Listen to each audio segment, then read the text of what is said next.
Vakomana naJoseph Kalimbwe vanozikamwa kuti aiwa ndo maprominent activist emunyika yemuZambia inozikamwa kuti Zambia haina kana ukama nenyika yeZimbabwe kana tichitaura nhau dzevatungamiri maleaders. Panapa toona kuti vakomana vanaJoseph Kalimbwe vanouya vachinyatso kuti vakomana vari muZimbabwe mashoko amunotaura munoamiririra here, do you have anything to say? Tichiona kuti maskeleton walks avanoisa aiwa achifeila achitadza kufamba. Sara pena mashoko ari mudanyika panapa ndoto subscribe like or the bell icon.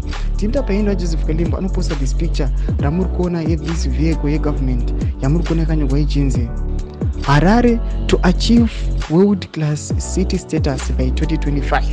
Ndo mashoko picture anoposta ramuri kuona iro oyanyora achiti Harare has 44 days left to become the first world class city in our southern Africa. My thoughts and prayers to everyone involved in this project. Sichaba sayesu ndo mashoko anoita kuna Joseph Kalimbwe achiti aiwa vakomana vemuHarare vangosara ne 44 days.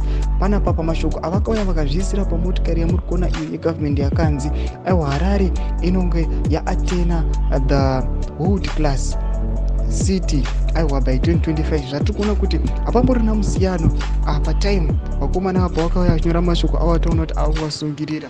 Tichiona kuti mashoko anenge vachitaura ava mashoko vanhu avangangoti aiwa vari kungoya zvavo vachida kungowesta nguva yedu.